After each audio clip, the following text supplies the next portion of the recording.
my people, and if you're watching live, checking us out on YouTube, or listening on your favorite podcast provider, you are most definitely my people. Welcome to another episode of Botched Spots and Chair Shots. I'm your host, a chef by trade and a mark by choice. I am the Will Gray, and joining me tonight is a former WWE and OVW star. You've seen him everywhere from Ring of Honor to MLW. He is Mike Mondo. Mike, thanks for coming on, chat about some wrestling, brother. How are you? Hey man, how you doing? Thanks for having me on. I really appreciate it. Man, I'm glad we could work this out, get it knocked out. So I always kind of start these kind of the same way, man. What's going on new with you in 2022 right now? Yeah, man. A lot's going on right now. Actually, I just started up. I just became the head trainer at the NYWC Pro Wrestling School here in Long Island, New York. Started a few weeks ago, and just having a great time. A lot of potential that I'm seeing there, and that's pretty much the biggest thing. Just doing that, a lot of seminars. I'm actually getting back in the ring. I had a little health scare, but I'm good to go now. Everything's fine. I'm healthy. So I had to take a little time off in the ring physically, but I'll be back in February to the Psycho Circus at NYWC, and then I'm going to Italy in March. So I'm looking forward to that. So I'm kind of looking to get the ball going from February on. So, I know it's kind of early to plug, to book me, but if you want to book me from February on, you got the MikeMondo@gmail.com. So that's pretty much what's going on for me for the most part. Just staying active, giving back to the wrestling business and, doing what I got to do to help other people start a career. So right before we went on air, we were just kind of chatting a little bit about it, but you mentioned the Mondo Boot Camp. What's going on there? Let's talk about that for a second. Yeah, man. Mondo Boot Camp, a little service that, I provided for everybody out there. You only get in the ring, you only get better in this business by getting in the ring with people that are better than you or have more experience. And, I've been in the business for over 20 years now. I've been all around the world, wrestling for WWE, OVW, Ring of Honor, pretty much almost every major promotion out there. So with that being said, provided a little service here, Mondo Boot Camp, pick the Mind of Mondo, hashtag that. And send me your match, and I'll dissect it from A to Z to the bone. You'll give you the pros, give you the cons, point out all the little things that you need to do to be a better wrestler, stuff that the WWE is looking for, the body language, the little things, the facial expressions, the psychology of a match, the promo. I'll go through everything A through Z, and of course have a Q&A with you at the end for any questions that you may have. It's only $20, themikemondo@gmail.com, or DM me at the Mike Mondo on Twitter, and look forward to working with you. I have to ask because as I jokingly call myself a chef by trade and a mark by choice, I am very much a guest in the wrestling business as much as the boys allow me to be. When you're looking at it like that, do you feel like it's still as important in 2022 as it was in the territory days going back before even you started for the veterans to help these young guys get over, to talk about their matches, to come to them and say, hey, what can I do to be better? How important is that for these young guys to come to you guys as the veterans? Oh, it's extremely important. Because if you it's like if you get in the ring with someone that's equal experience with you or less, you guys are kind of on the same playing field. You need to have that experienced veteran that's been there, that's done that, that's made the mistakes. I made every mistake. Like, when I watch matches and I critique them, I go, yeah, I've done that. Well, I've done that, and I've done it a lot worse. So, but it's a matter of doing it, making the mistakes, and learning from the mistakes, and having those experienced veterans that have been there, done that, to explain to you, that's not right. This is the reason why, so you don't go out there and do the same thing. And that's why, it's like in anything, the longer you're in something, the better you get, so it's like, why not get a head start and try to do what you got to do to pick the brains of those that have been before you. And, just that's how you get better. And that's where the car rides come in. Back in the territory days, we don't really have the car rides too often now with the territories because it's just a different era. But, that's where the seminars come into play, the service that I'm providing with the Mondo Boot Camp, so you get that just like how it was back in the day. So, yeah, very important. Having a chance to transition from you're still doing in-ring work, but being such a prominent trainer right now, what was that transition like for you? It wasn't too hard. I've been a trainer for many, many years. I remember when I first went down to OVW, and we can talk about that a little later, but, I was kind of thrown in the training role quite early in my career. So I kind of got my feet wet with that pretty early. Being a trainer actually also helps me perform as a performer it makes me better, because I'm seeing things, I'm going over the basics and the fundamentals and the psychology every single day with my students. So it's almost like a reminder for me, oh, okay, it's done this way, and it's all about getting that repetition, whether it's physically and mentally. And so, yeah, I think it's, make the transition pretty easy. And, there's a lot of great wrestlers out there and there's a lot of great coaches, but there's very few great wrestlers and great coaches, not to, I don't want. I'm not one to put myself over, but I'm trying to stay humble here. But I feel like I got both qualities. You know what I mean? And I just said my resume speaks for itself. I think, and it's just a great blessing for me. I'm very happy to do it. Let's take a look back at it. I always like to, when I do these, I like to kind of walk through everybody's career and kind of that way we can see who the person was as the worker from the beginning of their career through the end of it. So let's talk about your training. Where did you get your first exposure to training? How did you go about getting into the training process? Like, what was that like for you?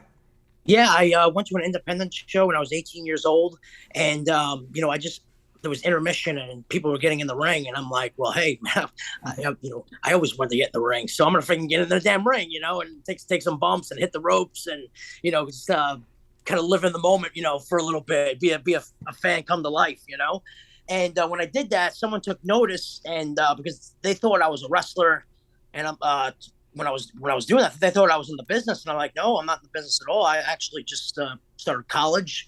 I'm a football player, but I do have aspirations to get in the business one day, And they gave me his card and everything like that, and I was like, okay, you know what, I'm gonna go check this out, Nothing was really happening for me football wise at the time when I was in college. And I'm like, and I might as well start as young as I can, put myself in the best position to succeed.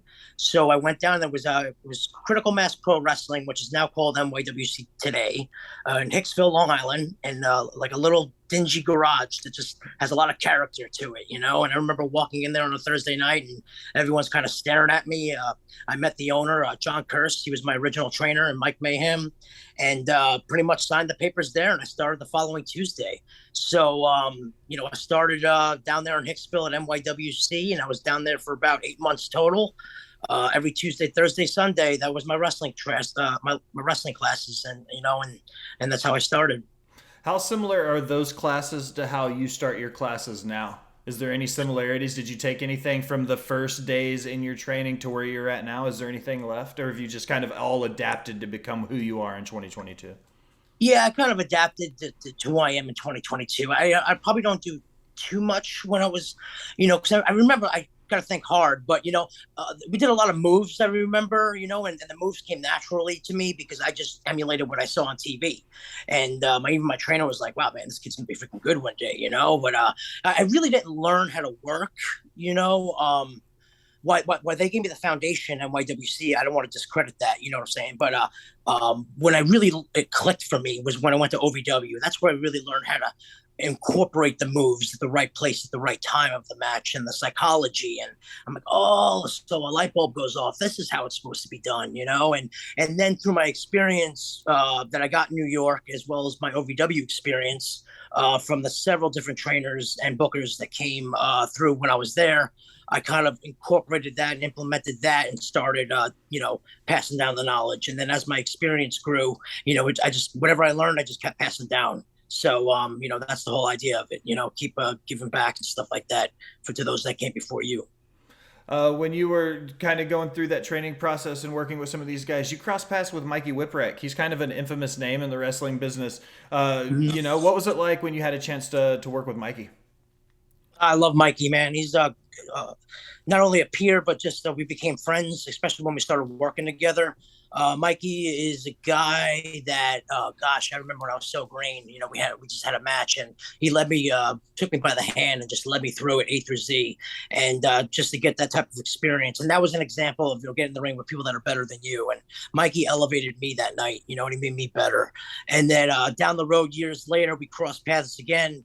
And we had I think a 3-match series. And again, it was one of those things where it was refreshing and it was nice because I was getting in there with someone with more experience than me. And I was like, I'm going to take this opportunity. If I could pick up one thing, or 10 things, whatever it may be. But I was like, this is pretty damn cool, and we had great matches. We actually had really good chemistry, and the people were into it. Mikey was happy with the matches, which made me feel good because I didn't want to disappoint him. And he just has a great reputation, great guy, and great career. And I hope I run into him down the road again. I always like hearing the stories about that when you hear two guys cross paths, just two genuinely good people in the business. So you've mentioned it Yeah. now. Let's get into OVW. When you kind of got into, and I'm just going to call it the system, and by that I mean the WWE system. As you started climbing through their developmental in OVW, let's start there. What was it like for you getting into OVW? It was freaking my first big break in the wrestling business. I remember when I was home, there was a tryout camp that was online, and it was $1,000 to get down there and do it for a week. And I'm like, you know what? WWE is the place that I've always wanted to be.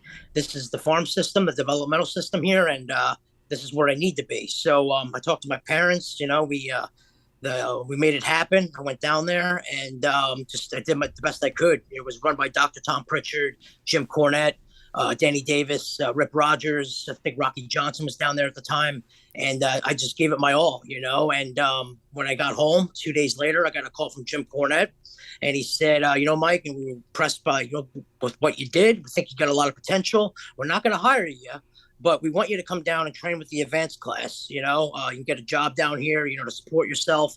And that's how I started. And after I finished my semester in college, and then packed my bags with nothing pretty much and moved to Louisville, Kentucky to pursue a dream. So that's where it all started. My first trainer when I went down there was Rip Rogers, who was a friend of mine and a mentor to me this day. Still learn from him, ask him questions, whether it's about training or performing. It just the wealth of knowledge and really like gave me the love, taught me how to work and be the guy who I am today. So that's where it all started. Any other questions on OVW? Because I mean that's a very bold topic. I got a lot of info, you know what I mean? But that's how I got down there. So yeah. When you got in there and you started to go through that process, the OVW locker room was stacked. I mean, you've seen people like Sean Spears, Cody Rollins, or Rhodes, or whichever version you want to, plus you mentioned you had the Dr. Tom Pritchard, you had Jim Cornette, some of the guys to pick their brains. What was it like having just going from the indies to breaking into OVW, and it's like going into this wealth of just wrestling knowledge at just there to be picked? Well, I always put OVW, and I always say to this day that's it's like entering the Harvard School of Pro Wrestling. I mean, you're going. It's a professional atmosphere. Like you're at the real deal. You're at the big leagues. I mean, that's where it's at. And I knew the opportunity that I had, and I even made a point to myself, I'm going to make the most of this because this isn't a place that anybody can just come down, walk through the doors and get that kind of opportunity. And especially since it was granted to me at such a young age, I was like, I really need to embrace this and, pick this up as best as I can, as fast as I can, and that was my goal. So what did I do? I just became a sponge, and whenever opportunity was available, I made sure to pursue it. I always asked a lot of questions. I tried to be the first person there, the last person to leave. And I just worked as hard as I can, and just did the best I could. It was a very long day for me because practice would start at 8 a.m. and end sometimes at 4 p.m. And then I got to go to the gym. I got to go to my job. And then I got to, get whatever hours of sleep and do it all over again the next day. It was a full-time job, pretty much. And so, yeah, I mean, like just doing that, like with Rip Rogers and learning how to book with Jim Cornette and doing TV and getting the TV experience every Wednesday night and then doing house shows on the weekend, Friday and Saturday, sometimes Sunday. So, it was pretty much, it was for the territories not being around anymore today. It was probably like one of the last territories that were around. That's how they ran things, and that's exactly what it was. So just to get that experience, of doing it 5 days a week, 6 days a week, it was very very cool. Speaking on Jim Cornette, Just out of curiosity, what was it like working with such a polarizing figure in the business? He's branded as being one of the best managers and mouthpieces in history. What was it like when you had a chance to work with him, though, and for him to critique you and to have a chance to learn from somebody who's, love him or hate him, been so important inside the business? Yeah, I mean, I remember when I first got there, I was kind of intimidated and a little scared, because I'm like an 18-year-old kid, and I'm like, shit, man, I'm working for Jim Cornette right now, and this is somebody I watched on TV growing up, and I knew the respect he had and the credentials he had, and I'm just like, man, I really don't want to mess this up, But then, as you get there, you get your feet wet. Your confidence starts to build the more you go to class and keep learning and getting better.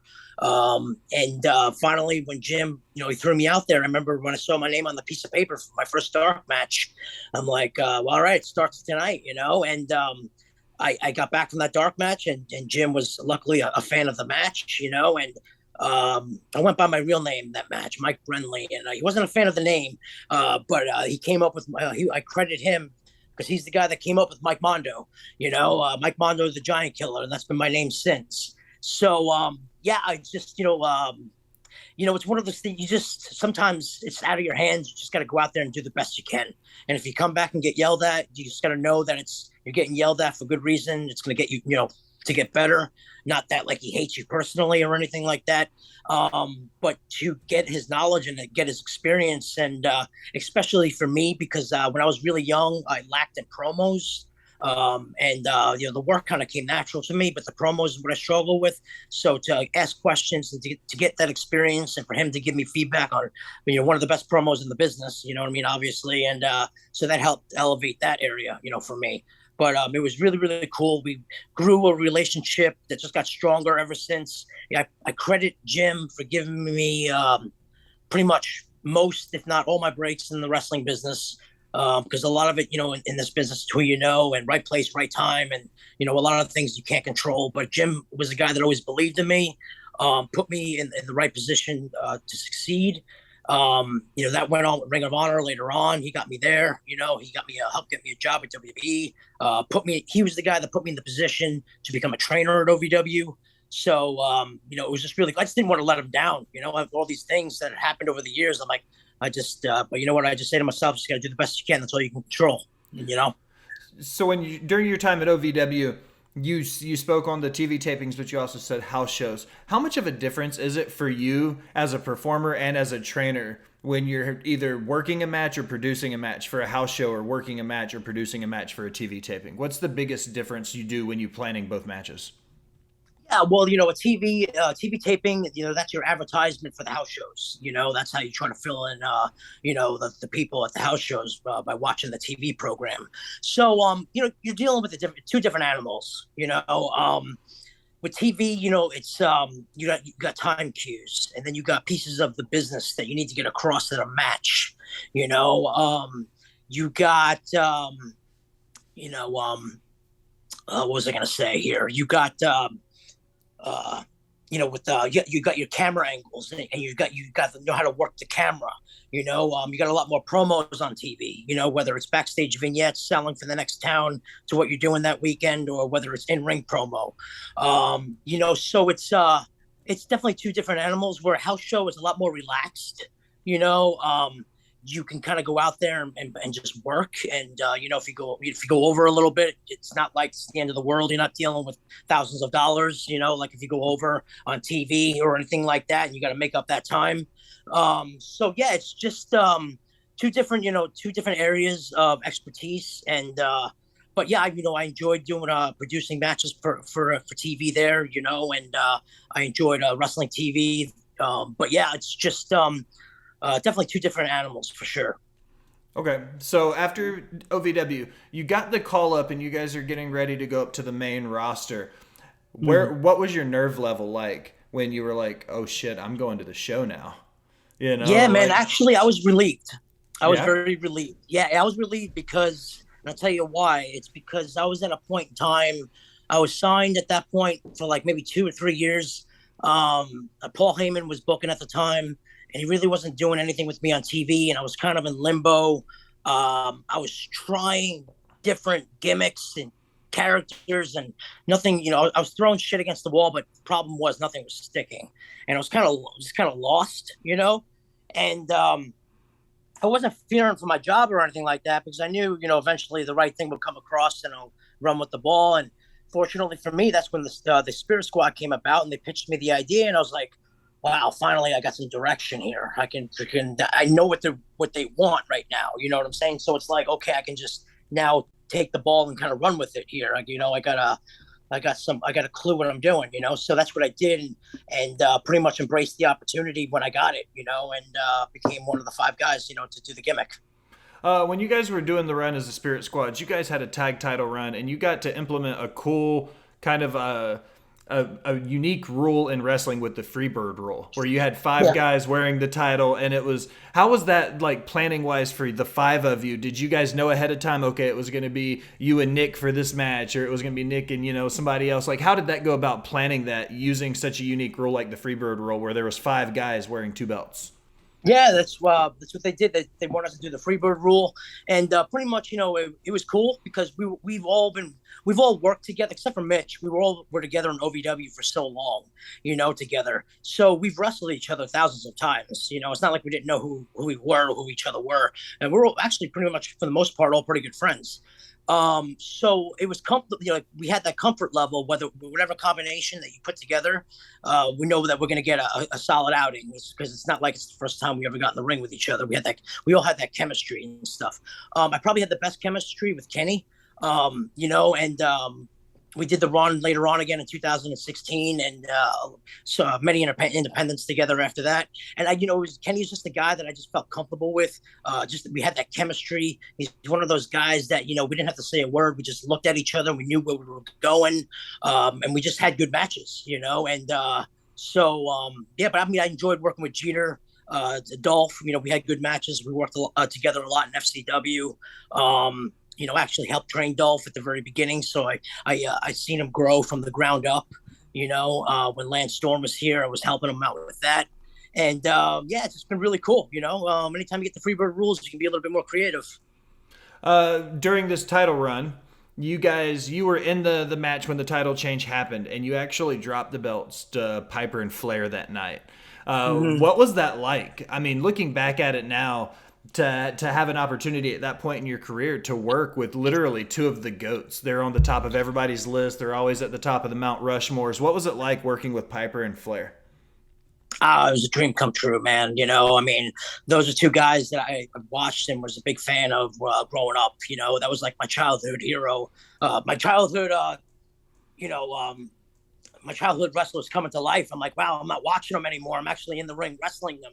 This is freaking unreal, And that's the thing about the Spirit Squad is that it was a Vince McMahon idea, so you knew it was going to get pushed to the moon, and that's exactly what happened. Because as soon as we got there, they threw us right into the main events, and everything happened so fast. I think we were a couple weeks in before you know it, we're winning the tag belts against Kane and Big Show. And then after that, we're working with DX, Shawn Michaels, and Hunter, and then putting Flair in the mix, because sometimes one of those guys would take the weekend off on house shows, and Flair would take their place. And then, after that, we're working with the legends, Dusty Rhodes, Ron Simmons, Roddy Piper, Ric Flair. God, I don't know if I'm missing anybody else off the top of my head right now. But the whole point is, I mean, that's fucking thousands of years of experience, I'm a boy here in a man's world, I was 23 at the time. And I was just like, I need to embrace this opportunity, kind of like how I felt in OVW when I got that chance, because this is definitely something that ain't going to come around probably ever again. Because, when I was up there working them, that was kind of like the tail end of their careers. A lot of them retired after that, and that's really where I learned how to draw money, and work main events, and just to be the best wrestler that I can be, just from learning from them, because they've been there, done that, get in the ring with people that are better than you, more experienced, and it was just a dream come true. So it was surreal. It was very cool. The fan came out of me a little bit, but then when the bell rings, you kind of get back into professional mode, and it's all business from there. So out of curiosity, what was your first encounter with Vince McMahon like? My first encounter with Vince McMahon was we went to TV, and we had a dark match that night because they wanted to see the gimmick and full force. And Johnny Ace said, "Okay, we're gonna go meet with Vince, and he wants to meet you guys." I was like, "All right, sweet, let's meet the big man." So we get in the elevator, and Johnny Ace is in the elevator with us, and he's like, "All right, you only get one chance to make a first impression, and we already had a plan, that because we knew that and that we were going to kind of make that first impression. So we came up with this little idea when the elevator finally opened. I had the air horn with me, and I freaking started blowing that thing off, in the arena. And all five of us started running into Vince's office at TV, and we all get in line, and we're like, "Vinny, I'm Kenny, Johnny, Mitch, Nikki, and Mikey. We are the Spirit Squad. We got Spirit. Yes, we do. We got Spirit. How about you?" And then I took the air horn right in his face and go, I see he's going to love it. He's going to hate it. He's going to tell me to get the fuck out, or he's going to freaking be like, "All right, we're going to freaking run with this, And he looked down at us, took off his glasses, and he's like, "Yeah, this is going to work, And so that was my first meeting, my first encounter with Vince McMahon. And he actually had the idea to put us on TV that night because I guess he was a fan that, we just kind of made that impression on him, But we ended up not debuting that night. We had a dark match, but we killed it, and we debuted shortly after that. What was the locker room like coming out of that? You're in that transition period from the end of the Attitude Era, the Ruthless Aggression Era, that early 2000s, that 05, 06, 07 range. What was the locker room like back then? It definitely different than now, that's for sure. There was a lot more guys that had experience under their belt, a lot more veterans, a lot of testosterone running around, for sure. And it was a funky situation because, I'm in a locker room with the guys that have been there for, years and years. And, a lot of the guys have even done the territories and stuff like that. And, you get five guys pulled up to the main roster, you get thrown in the main events right away, So, you get your group of people that are happy for you, but then you kind of get the group of people that are kind of like, all right, who are these freaking young punks, coming in and, kind of going to the top, and, sometimes not gonna lie, they made it very hard for us, sometimes the locker room, and try to get in your head, doing some ribs and stuff like that, and, you're just a young kid. You're happy to be there, and you're finally making a living, getting paid, doing what you love to do. And you just kind of want to steer clear of all that, but you just freaking face it every single freaking day, and, it's just one of those things where you just take it, and just don't sell it. You don't put it over, and eventually it passes. It's when you sell it and put it over that just keep messing with you and keep trying to get in your head and everything like that. But, for the most part, I got along with everybody. I was an OVW guy. So many guys have came through there and visited, when they were hurt or whatever like that. So I got to know the guys before I even went up there. I had a good reputation. I was always trying to be respectful and just do my job. You know what I mean? So for the most part, my experience was good up there, Mm-hmm. So after you got you through your run on the main talent, you, let's say, as we phase back into the indie scene after your run in WWE, what were the biggest differences you saw after being in the indies before, going through your WWE run, and then going back out onto the indies? What were the biggest? So, my impression from the indies when I came back to, as opposed to the indies when I first started? Correct. Okay. That's a good question. I'm going to think about that one here for a second. Honestly, I felt more like the old guy on the indies now, the second time around. When I was there in the indies the first time around, I was very, very green, didn't have much experience. I did a lot of, just paint by number matches, calling everything in the back and just kind of going out there and doing moves with no real psychology. I didn't really work with that many guys that I can remember the first time around that was like a veteran, like that's been around for a long, because I've only been on the indies for like a year, and then I got my OVW break. So it wasn't very long. But post indies, when I came back, now I had all this experience under my belt. Now I had experience as a trainer. Now I got this experience from being on the road and knowing how to work TV and doing house shows. And so I felt like the guy that I felt a lot more comfortable working with the younger talent, or even guys that were the same level of experience as me. Just being able to go out there and call matches in the ring a lot more. I felt more confident. And yeah, it was just cool to work with just a bunch of different guys. Just different styles. Going all around the world, whether it was Japan, Africa, Europe, here in the States, everywhere I went was just different, so you always had to adjust and just to accommodate to what the people want that day and night. But yeah, for the most part, and at the same time, it's still a job, get paid at the end of the day. So nothing really changed as far as that goes. But yeah, man, I felt more confident and just kind of felt more like I belonged and, just more experienced. That's the difference. What's your favorite place you've wrestled outside the States? You've wrestled all over the world. What's your favorite city? Australia, definitely. Sydney, Melbourne.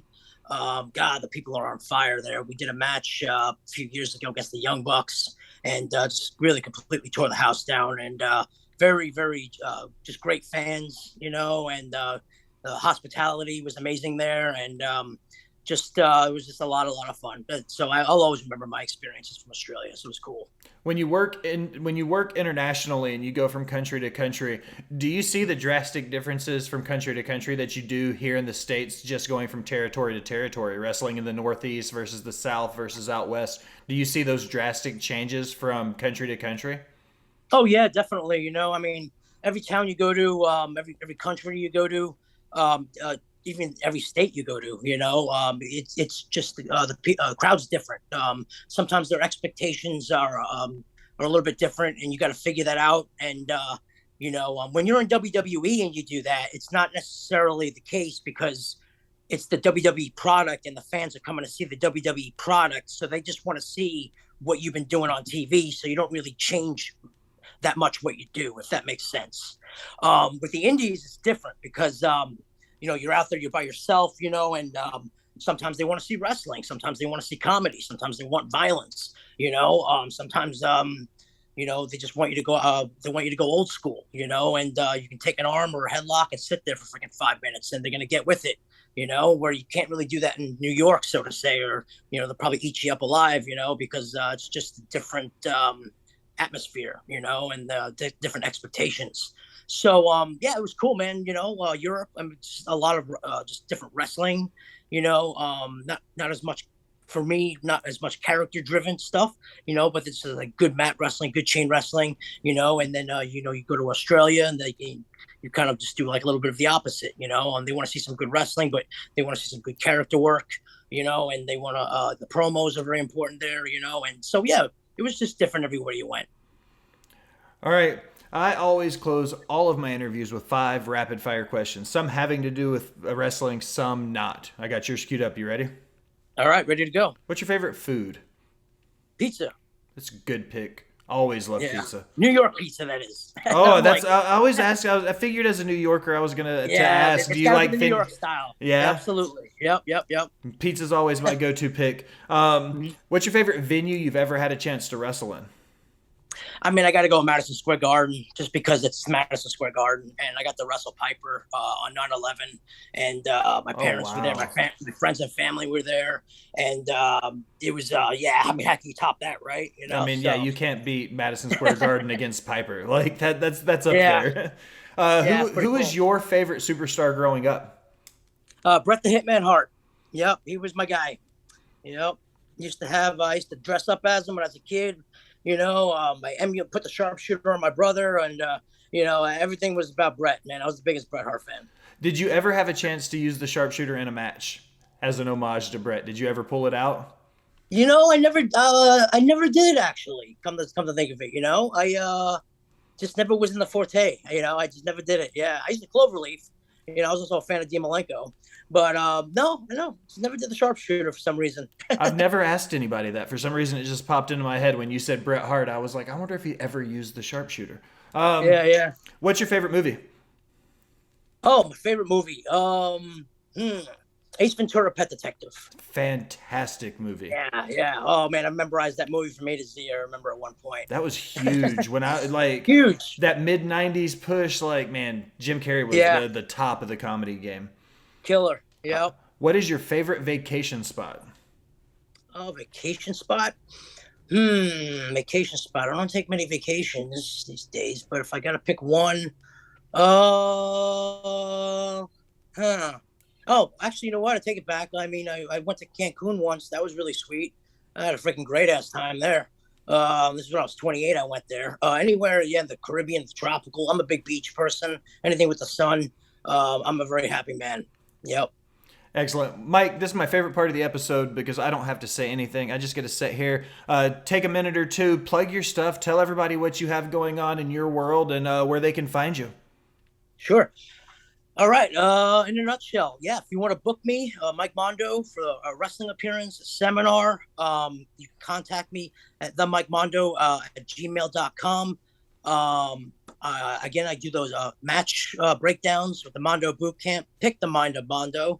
$20. I'll dissect your match from A to Z. You can email me at the same address I just said. Hit me up on Twitter, the Mike Mondo. I'm also the head trainer at NYWC Wrestling School in Long Island, New York. If you're interested in joining, you're in the area, you want a private lesson, I do that as well. Again, just hit me up and we'll make an appointment. And yeah, that's pretty much it. Excellent, Mike. I appreciate you stopping by and chat about some wrestling with me. Hey, thanks a lot, man. Thanks for having me on. I appreciate it. Absolutely, man. Now, as we close another episode of Botched, Bots, and Chair Shots, I want to take a minute and thank you for listening. Remind you, go wherever you do anything on the internet, like, follow, subscribe, unsubscribe, then subscribe again. For Mike Mondo, I am the Will Gray. Thanks for stopping by and listening, my people.